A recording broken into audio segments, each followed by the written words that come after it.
Breaking news. Your dream life isn't going to happen because you made a vision board. You're going to need goals, grit, and some woo-woo shit.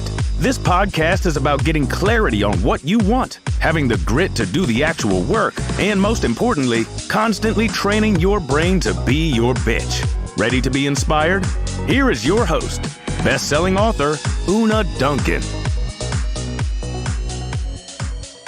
Hey, welcome to Goals, Grit, and some woo-woo shit. Today, we are going to talk about what to do when you're fat. Okay, now first of all, this is not going to be a list of corrections for people who have more body fat. As I've mentioned before, people with more body fat are not necessarily unhealthy. They're not necessarily less fit. They are not unmotivated or undisciplined, and they are certainly not necessarily unattractive or unworthy in any way. Body fat, as far as I can tell, has zero direct correlation, negative or positive, with any human trait. And by the way, the more we neutralize body fat as just a body tissue that is neither good nor bad, the more healthy everyone's going to be, physically and mentally. That said, most people have an amount of body fat that they feel comfortable in, that feels like them, a weight range that they are used to. And sometimes you get that special experience of standing on a scale and the number is not in that range. It will sometimes creep a little bit higher than that range that you're comfortable with, and sometimes that will freak you right the fuck out. And that's the moment when I will get messages in my DMs. And so if it's from someone I don't know personally, they will say something like, "Hi, Una, I'm wondering if you can help me. I don't know what to do. I feel really stuck. I've been working really hard and I just turned 45 and my weight's starting to creep up," and et cetera, et cetera. Now, if it's someone I know from my personal life and like they vaguely know that I wrote a book about weight loss because I never shut up about it on social, but we did a bad summer theater show together, or they were in the same camp while tree planting, or they remember me as the girl who was trying to dance in the Spice Girl platform shoes at university. They will message me and say, "Hey dude, I'm fucking fat. What do I do?" And even in my home, my lovely husband has been known to step off the bathroom scale and announce, "That's it. I'm officially fat now." Now, if any of my clients posted, "I'm fat," I would give them my speech about how you have fat. You aren't fat. Just like you have fingernails, but you aren't fingernails. There's much more to you than just adipose tissue, no matter how much of it you might have. And can you imagine how ridiculous it would be to let your fingernails grow and then look down in horror and declare, "That's it. I'm officially fingernails now." Absurd. And you might not like that analogy because you might think, yeah, but like I made a conscious decision to grow my fingernails. I didn't make a conscious decision to gain weight. Au contraire, you might have made a conscious decision not to cut your fingernails, but fingernails going to grow whether you decide that or not. Similarly, sometimes your weight can creep up whether you consciously make that choice or not.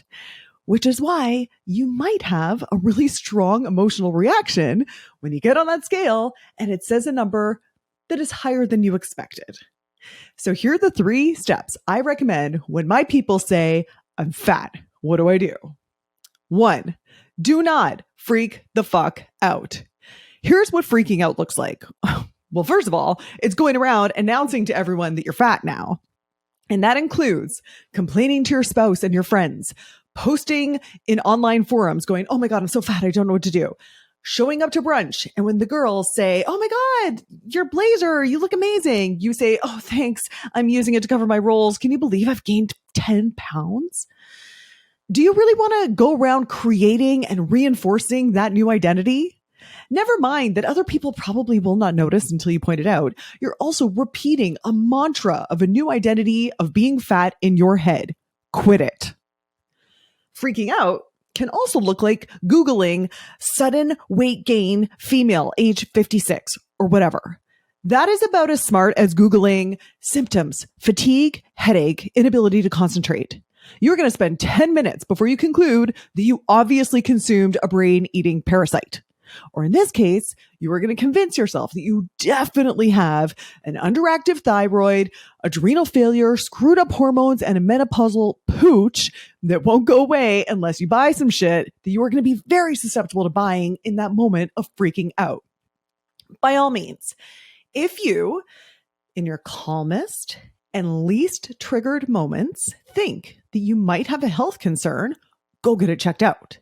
But I will say that after dealing with thousands of people who come into my programs thinking something's wrong with them, it's pretty much always just that they weren't quite as on top of their healthy habits as they thought they were. And dude, that's okay. Letting your habits slip, like snacking at night or having a chocolate croissant ritual with your morning coffee or skipping your workouts, is not like evil. It might not be the most optimal choice for you to feel good, but it's not like you're drowning baby kittens in a river. Let's get some perspective here. Whatever that number on the scale is, even if you've never seen it before, it doesn't make you a bad person. It doesn't even make you a different person. And whatever you did or didn't do to result in that new number on the scale, it doesn't make you a bad person. Another example of freaking out is having a boomerang reaction where you step off the scale, grit your teeth, and you shake your fist at the sky and you say, as God is my witness, I will never eat sugar again. And then doubling down on some really extreme diet or exercise program. Listen, dude, I am all for a plan of action. Obviously, I started a podcast about goals, but diving into an extreme weight loss plan will almost always backfire and trigger a cycle of yo-yo dieting. Because when you go really extreme, you're adopting this all or nothing mentality. And then the moment you eat a gram of sugar, for example, you declare that you screwed up and you suck and you might as well just finish the sleeve of Oreos. And then you'll start on Monday with an even more extreme yo-yo diet thing. So instead of stepping off the scale and immediately signing up for 75 days of fasted marathon training, let's head to step 2, curiosity and calm course correction. Now, I'm saying course correction because I'm assuming that you've stepped on the scale, you see a number that's higher than your normal weight range, and you want to bring it down to your accustomed weight range. Now, I'm saying curiosity because that's the energy that I want you to bring to your analysis of this very interesting data. The vibe is like a scientist who looks into the cage of their white lab mice and they go, wow, look at that. That is something totally new. I wonder what fascinating variable could have caused this outcome. And the first thing you're going to do as a scientist is consider, is this even significant data? Like, are we talking about a pound or two? That is not usually significant data. Unless you are noticing a pound or two gain each week, then obviously you're on a trend. But your weight can fluctuate by a pound or two throughout the day. And obviously that has nothing to do with gaining extra fat and everything to do with water retention, what you last ate, and whether you have to poo. But otherwise, let's say the data is significant and consistent. 99.99999% of the time, it's because you are simply consuming more calories than you are expending. And yes, there are some conditions that cause weight gain without a caloric surplus, but like I said, that's pretty rare.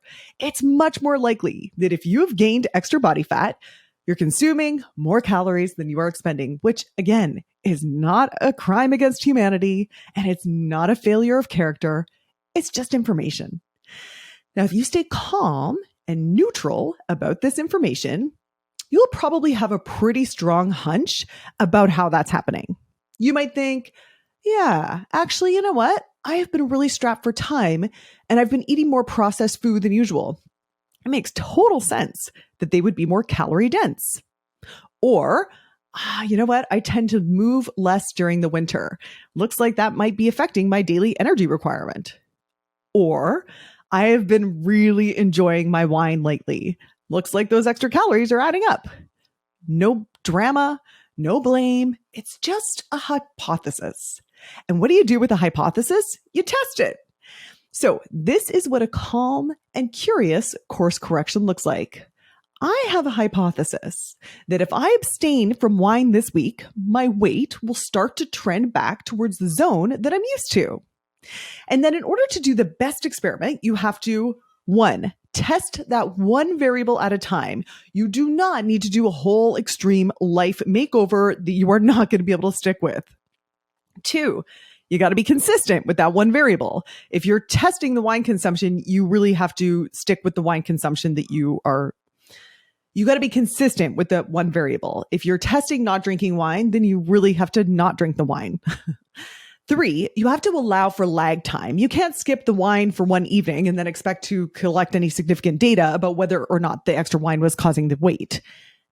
It will probably take at least a week for you to know whether you're heading in the right direction and at least a month for you to see a major difference. So what do you do in the meantime? You proceed to step 3, which is do it fat. Do what fat? Do it like sex? Yes, like sex, but do it all fat. All the stuff that you want to put off until you're skinny, you absolutely cannot put your life on hold, even when you have more fat than you're used to.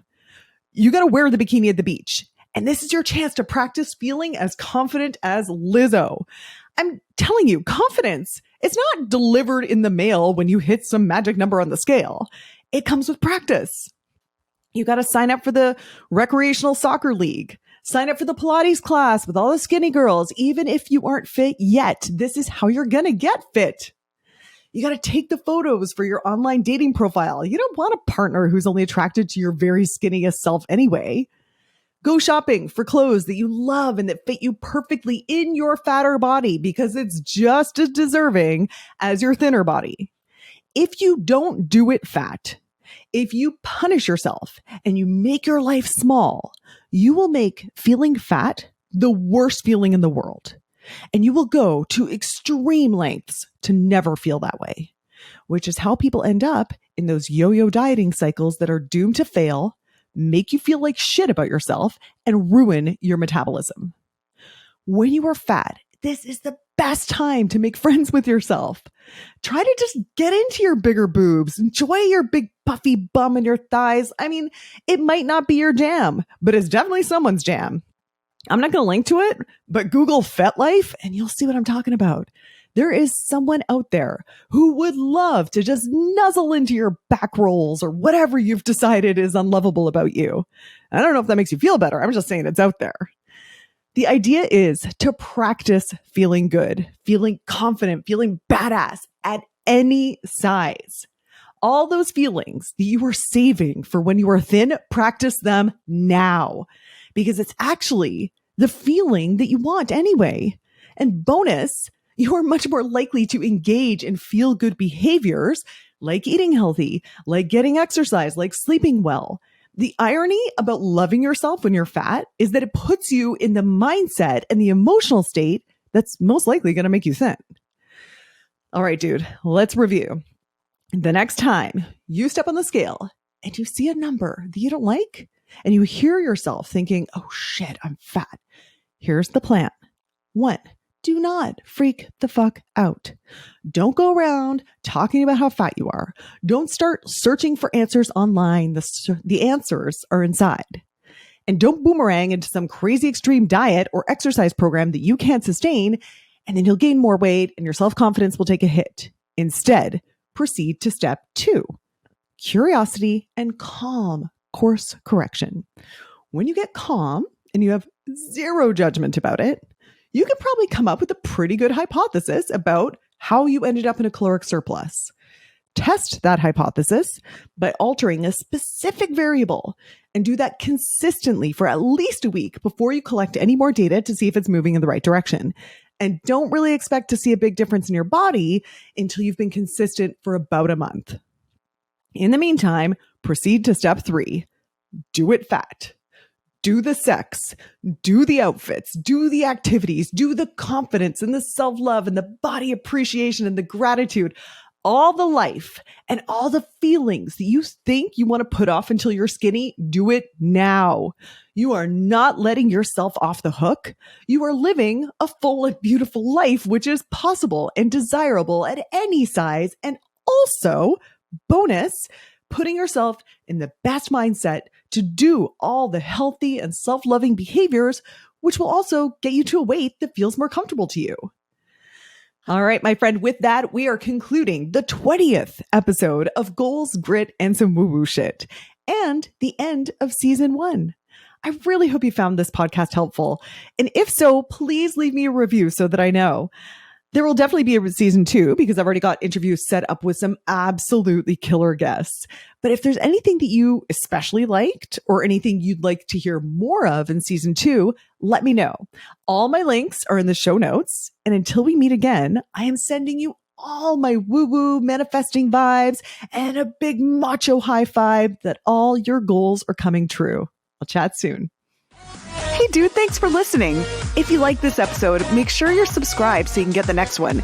And by the way, if you rate and review this podcast, it really helps me get found by other people who need some goals, grit, and some woo-woo shit.